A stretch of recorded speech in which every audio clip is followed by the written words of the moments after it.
ser bonito. Uma pauta muito bacana, porque aqui o nosso objetivo sempre é melhorar a qualidade de vida e mostrar o que sempre tem de novo, né? Com tecnologia, com avanços e com tratamentos, para você viver de maneira melhor. Não é verdade? Aproveitando tudo. E aí convidamos mais uma vez, queridíssima, doutora Carla Bortolotto, nossa dermatologista. Bem-vinda. Obrigada. Tá bem?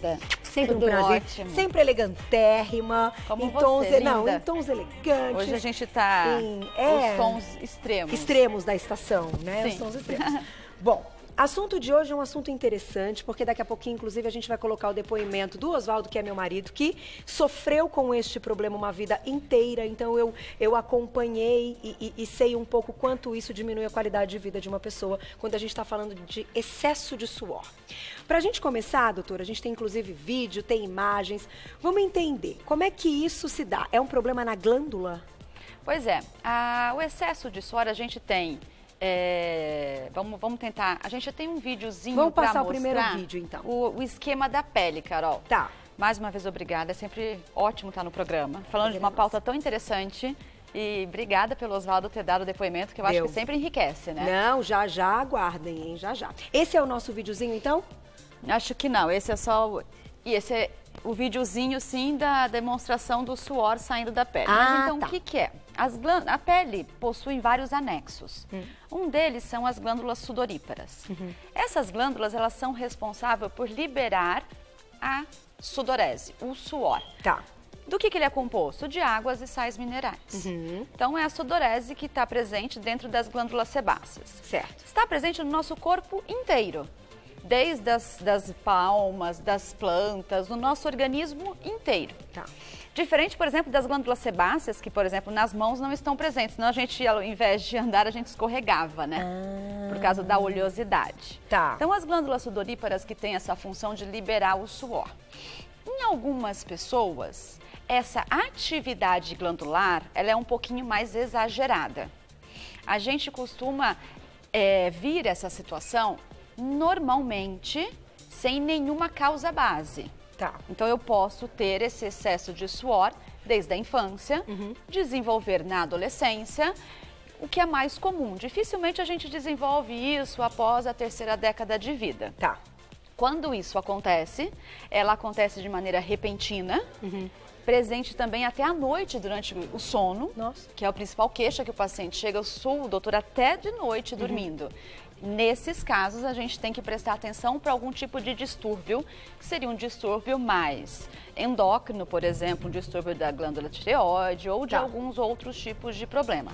Aí, nesse caso, a gente precisaria de um tratamento da causa base. Certo. Que não seria o que a gente vai conversar aqui hoje. Perfeito. Aqui a gente vai falar do caso das pessoas que têm ou desde a infância ou desenvolveram na adolescência, que já foram reviradas e não encontramos causa base. Isso, que na verdade é denominado de hiperidrose essencial primária. Tá. Que é a mais comum, é que está presente na maioria das pessoas e que a gente tem situações onde a gente pode fazer, que ajuda, que são os tratamentos já consagrados, e situações onde a gente deve evitar, pois isso pode piorar. Agravar a situação da sudorese e piorar ainda a qualidade de vida do paciente. Então, até pra gente classificar, vamos lá. Acontece em homens e mulheres. A gente não pode dizer quem mais, enfim, sofre. Não. Dos dois.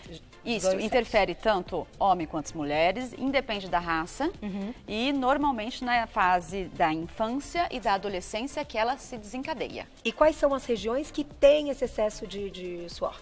Pois é, como a gente tem a presença da glândula sudorípara no nosso organismo inteiro, eu posso ter esse excesso de suor em qualquer parte do meu organismo. Então eu posso ter em qualquer parte do meu corpo, no couro cabeludo, na região da face, na região mais comumente axila, região palmar e região plantar. Tá. Mais comumente. Mas eu posso ter em qualquer parte do meu corpo. E aí, isso que chama muita atenção, algumas regiões acabam piorando a qualidade de vida e dando um desconforto ainda maior. Muito. Só que aí, doutora, te pergunto, quando a gente não encontra algo de base, né, que seja alguma doença, enfim, endócrina, como você comentou, alguma glândula também que também está em disfunção, ou até a parte hormonal. Sim. A gente pode dizer que é genético ou que há uma predisposição para aquelas pessoas desenvolverem? A parte genética da predisposição da história familiar está presente, sim, mas não é obrigatório. Tá. Então, eu posso desenvolver mesmo que o meu pai ou minha mãe não tenham tido história disso na vida. Então, não é uma regra. Tá. Quando eu tenho uma alteração que não seria essa essencial primária, uma alteração talvez da glândula tireoide, que desencadearia outro tipo de hiperidrose, aí você tem mais essa predisposição genética presente. Então, é algo que a gente não sabe. Por exemplo, você tem um filho, tá ali crescendo, você não sabe se ele pode desenvolver ou não. Também não existe um exame para que seja, né, pra gente. É clínico, né? É clínico. Começou a aparecer o sintoma, aí vai investigar. Existe também a falta do suor, né? Existem pessoas que não têm nenhum tipo de sudorese. Sério? Existe, que é a anidrose. Você não tem a falta e a hiper, que seria o excesso. Puxa. A anidrose ou a hipoidrose, ela está presente em alguns tipos de alterações ou distúrbios genéticos, que normalmente vêm com alterações da queratinização da pele, com distúrbios genéticos, que você pode vir também com processos de ictiose, que é aquela situação onde a pele é muito ressecada, que é um distúrbio genético. E pode vir com outras alterações também de pele, cabelos e unhas. Tá aí. Mas aí é um diagnóstico, a gente tem um acompanhamento geneticista para isso, e daí seria outra situação e que a gente não partiria para tratamentos clínicos. Que aqui, então, tem várias coisas que a gente pode fazer, nós vamos contar todas elas, mas antes, perguntinha do público já tem, mandem, @VocêBonitaTV. Vamos lá, sudorese ou hiperidrose, né? Que é o assunto de hoje. Aline, obrigada, um beijo pra você. Fiz a simpatectomia, porém tive só compensatório nas costas. Existe algo a ser feito nessa região? E antes de responder a pergunta, acho que é o momento da gente colocar nosso depoimento. Vamos colocar, Fu? Então, a Aline contou aí uma experiência dela, teve uma compensação de suor em outra região. O nome que ela citou é o nome da cirurgia. Do procedimento cirúrgico. Do procedimento. Então, agora a gente vai acompanhar. Agradeço já meu marido, um beijo pra ele, que topou dar entrevista contando o caso dele. Dá uma olhada se alguém se identifica na tela. Eu lembro bem quando eu estava no pré, né, minha mão suava, eu borrava todos os desenhos que eu fazia com canetinha, com tinta. Eu lembro até eu levando talco para passar na mão. E isso me incomodava muito, porque, principalmente para os homens, você cumprimenta muito com a mão, né? E a minha mão sempre estava, né, independente se eu estava nervoso, se eu estava tranquilo, se estava calor, ela suava do nada. Eu decidi ir atrás da operação, né? Eu não lembro como chama, porque eu já fiz a operação faz 16 anos. Pra mim, assim, não tenho descrição, faria tudo de novo, né? Minha mão zerou, né? Minha axila melhorou muito, né? Meu pé sua normalmente, mas o pé poderia ou não zerar, né? Como consequência da operação, né, tem um negócio que chama suor compensatório, né? Como é que funciona? Eu comecei a suar mais nas costas e na barriga, aqui no tórax, né? Acho que assim, é um negócio que eu nasci, falaram que é familiar, não hereditário, né? Eu não sei muito bem a relação, mas isso é interessante, porque a minha irmã também tem, né? E fez a operação também. Tá aí, beijo, amor, obrigada pelas palavras. Ele contou um caso que é parecido com a pergunta da Aline, nossa telespectadora, que fez também a cirurgia e que teve essa compensação. Então, já que tocaram no assunto da cirurgia, primeiro, vamos falar da cirurgia e depois nós vamos falar de outras coisas possíveis que não o processo, né? Enfim, o tratamento cirúrgico, que é o que promete, de repente, acabar com o suor de uma região, mas a gente não sabe se acaba com todo o suor. Como é que é isso, doutora Carla? Pois é, a cirurgia simpatectomia, ela é um procedimento cirúrgico feito por cirurgiões torácicos. Ela é um procedimento que o paciente deve ser internado, é um procedimento mais intenso. Então, nesses casos, ela tem que ser muito bem indicada. Hoje, em relação ao nível de evidência, ela não é o mais indicado. Tá. Ela deve ser muito bem avaliada. Por quê? Existe a compensação deste suor. Isso é verdade. Isso é verdade. É claro que tem relatos de pacientes que não têm esse efeito colateral. Porém, a maioria dos casos, você tem... O que acontece nesse procedimento cirúrgico? Você tem uma destruição das glândulas sudoríparas da região e você também cancela a conexão da inervação dessas glândulas sudoríparas. Então, como você fez um efeito de destruição, você tem como compensar e o organismo faz isso inteligente, da maneira inteligente que ele tem. Porque tirou aquela ali que saía por ali, ele vai sair por outro lugar. Sim. Suor, vamos pensar então assim. Você tem como ter um efeito compensatório. Aonde? não é uma regra. Então, eu fiz a região da simpatectomia para diminuir o suor na região das mãos, então eu posso vir a suar na região do abdômen, na região da face, do couro cabeludo, e isso é muito individual de um paciente para o outro. Por isso que hoje em dia a gente avalia muito bem e prefere indicar os tratamentos hoje mais atuais, que são tratamentos não tão agressivos assim para o organismo, mas que podem trazer um benefício para a qualidade de vida do paciente. Perfeito. Inclusive eu vou completar só dizendo que ele tem, eu acho que não entrou aí, bom, ele não detalhou, mas ele se lembra de quando criança, da mão pingar mesmo, dele borrar desenho na escola, dos amigos não quererem dar a mão, coisas assim que mexem muito, principalmente nessa fase, né? A gente sabe do bullying e etc. Então é algo que diminui mesmo a qualidade de vida.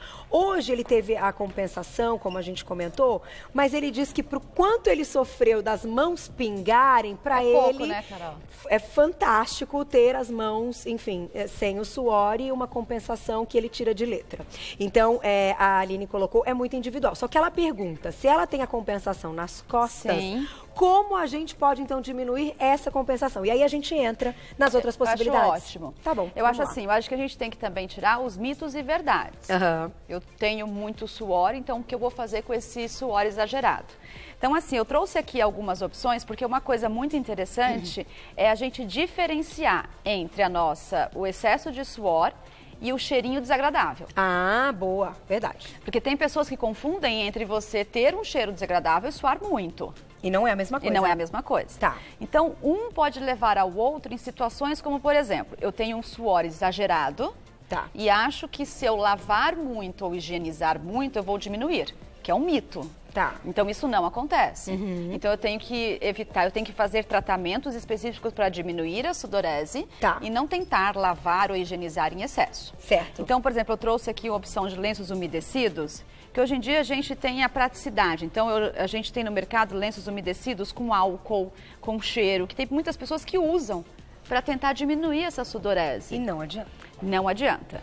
Além disso, lavar em excesso com sabonetes, aplicar álcool, aqui a gente trouxe uma solução com álcool, talco, tudo isso são situações onde a pessoa tenta controlar o suor, mas não são indicadas. Sério? O talco não? Já ouvi muito do talco também. O talco, ele diminui a umidade para regiões onde eu tenho um ambiente quente e úmido, evitando uma micose. Por exemplo, embaixo das mamas, entre as mamas, entre os dedos. Mas não para a região da axila e das mãos, até porque vai deixar uma situação meio constrangedora, vai criar uma meleca na mão, né? Mas ele diminui, então, um facilitador deste meio para micose, mas não diminui o suor. Sim, não vai diminuir o suor. E aí a pessoa tem que tomar cuidado, porque todos esses artifícios podem piorar o odor. Porque se eu lavar com excesso ou aplicar um lenço umedecido que tenha álcool, ou a solução alcoólica, ou o talco de maneira exagerada, eu vou alterar o pH da minha pele no local, facilitando a proliferação de bactérias que eu já tenho normal na pele. E aí vai ter E o que dá cheiro é bactéria ou fungo. Então, assim, causei um ambiente propício para criar bichinho naquela região, que é um bichinho que eu tenho normal na pele, mas que nessa situação de eu ter alterado o meio em que ele vive, eu vou desencadear um efeito colateral que é o odor desagradável. Puxa, que Aí, nesses casos, a gente tem os tratamentos tópicos à base de desodorantes, que tem como finalidade diminuir a quantidade dessa bactéria, desse fungo, tirando o odor, e também através desses tratamentos tópicos, dependendo de cada caso, diminuir também a sudorese. Um pouco. Nesse caso seria uma sudorese mais leve. Tá, tem grau, né? A gente tem grau. Então, mais leve. E o importante é que, assim, esses tratamentos, por exemplo, o tópico, que é com cremezinho, que é uma solução de aplicar, é um tratamento que eu posso para casos leves, porém o efeito ele vai ser observado depois de 40 dias de uso contínuo. Então, não é de um dia para o outro que o paciente vai começar a perceber esse resultado. Precisa dar um tempo para o tratamento. E depende de cada caso. Perguntinha do público na tela. A gente vai falar de vários tratamentos aqui. Olha lá, quem escreveu pra gente. Um beijo, Bia, obrigada. A aplicação do Botox nas axilas ajuda na sudorese, famosa toxina botulínica. Vamos falar dela. Será que é eficiente? E aí, doutora? Excelente pergunta que a Bia fez. E eu acho que se fosse hoje, talvez, o Oswaldo que deu o depoimento, optaria talvez por esse procedimento. Tudo bem que ele era muito novinho. Sim. Porque em nível de evidência de qualidade de tratamento, hoje é o que a gente tem de melhor. E é o que a gente tem de menos agressivo para o paciente. Existem até alguns lasers que são feitos para você também ter a mesma função da botoxina, porém são doloridos, precisam de muitas sessões. Então hoje o que a gente mais aconselha é a aplicação mesmo da toxina.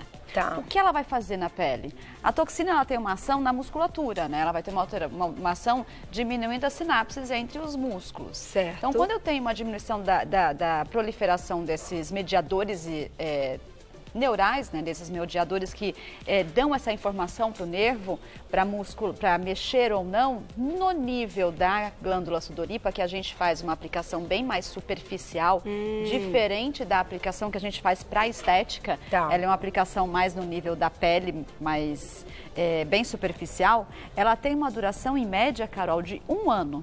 1 ano. Então, o paciente não tem restrição em relação à área que será aplicada. A única restrição é que alguns pacientes se queixam pelo incômodo de dor, mas hoje em dia a gente tem alguns artifícios, como o gelo, momento vibratório, ou até a participação de um anestesista durante o procedimento. Certo. E a gente pode aplicá-lo tanto na região das mãos, como na região das axilas e na região dos pés. Dos pés também. Eu tenho algumas pacientes na região de abdômen, a região dorsal, de couro cabeludo. Costas também? Também que nas foi costas, que foi a pergunta dela.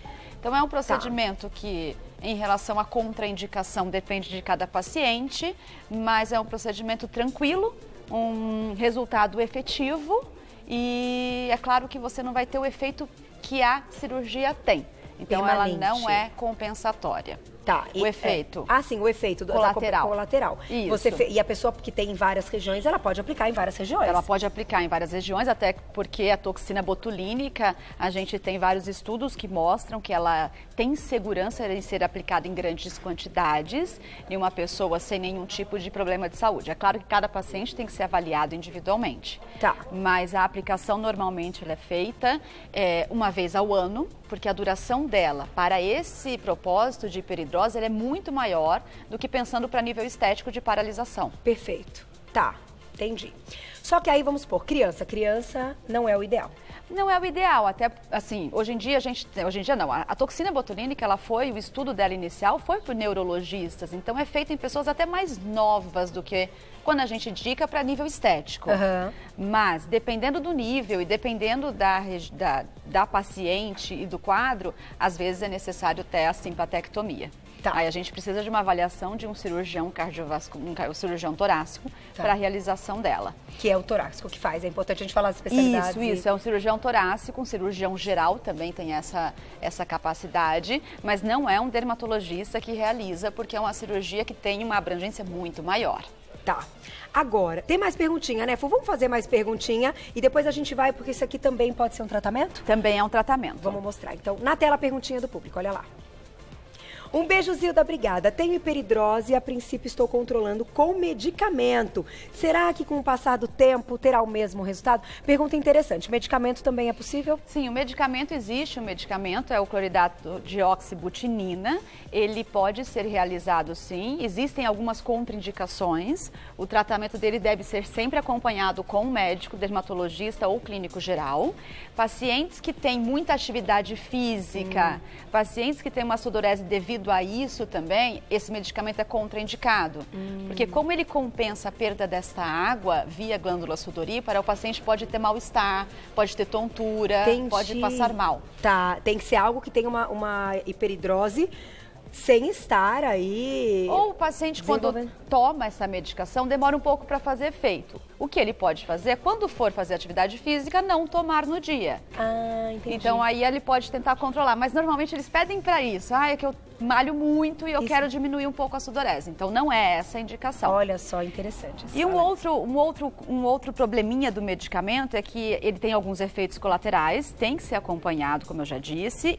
E ele, como diminui a sudorese, ele pode diminuir também outras secreções. Então, ele pode diminuir saliva, ele pode diminuir também as lágrimas e outras secreções. Tá. Então, o paciente não tem diminuição apenas da sudorese. Ele pode também, com a oxibutinina, diminuir outras secreções. Tá aí, muito bem explicado. Tem que conversar e ver direitinho o que a longo prazo é mais interessante. Cada paciente tem a sua indicação. E o que é isso, doutora? Pois é, esse eu trouxe uma placa elétrica. Placa elétrica. Existe um tratamento para hiperidrose também, que são essas plaquinhas que se compram em casas médicas especializadas, que você faz a aplicação dela no local, por exemplo, nas mãos, 3 vezes por semana, na quantidade estipulada pelo fabricante. E o uso dessas plaquinhas, ela tem como principal função trocar a carga elétrica da região da glândula sudorípara, da pele, e com isso você diminui um pouco a sudorese. Interessante. O efeito dele é mais demorado, como a gente falou também do tratamento tópico. Após a aplicação, que normalmente é a cada 3 vezes por semana, no mínimo 90 dias, que o paciente vai começar a vir um resultado. Então, cada tratamento depende, na verdade, de cada caso. Mas isso é em casa ou em consultório? Em casa. O paciente, esse é em casa mesmo? É em casa. O paciente pode comprar, segundo a orientação do médico. O médico explica, a gente explica certinho como faz o uso desse tratamento. E o paciente faz uso disso em casa mesmo. Tá aí. Eu acho que está muito bem explicado. Eu agradeço sempre a participação da doutora, porque é algo que muda muito a qualidade de vida, que dá um desconforto. Então, que bom que a gente pode falar abertamente.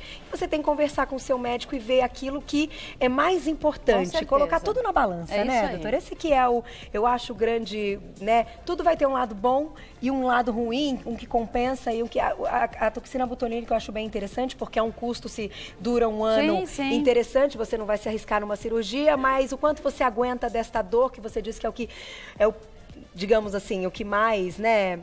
E que não se compara a um procedimento cirúrgico, né? É clínico, ambulatorial, é feito em consultório. É isso aí. Efeitos colaterais bem menores. Tá aí, hoje eu acho que a gente pode informar muito e se vocês quiserem, a gente pode falar mais do assunto sim, trazendo, sempre agradeço mais uma vez meu marido que deu o depoimento, mas procure ajuda, porque olha quanta coisa a gente já tem hoje para melhorar a sua qualidade de vida. Um beijo mais uma vez, doutora Carla Bortolotto, que é nossa dermatologista. Em breve, ela voltará ao Você Bonita, sempre Carol, ótimas dicas. Obrigada a você. Quero aproveitar e mandar um beijo para minha avó que está assistindo. Ai, vó, que linda! um beijo, que delícia. Obrigada. Ela sempre te assiste. Jura, que demais. Não tem preço, Obrigada, né? E agradeço, Oswaldo. Obrigada pelo depoimento. Deixou mais rica a pauta. Tá aí. Obrigada, doutora. Imagina, até a próxima. prazer.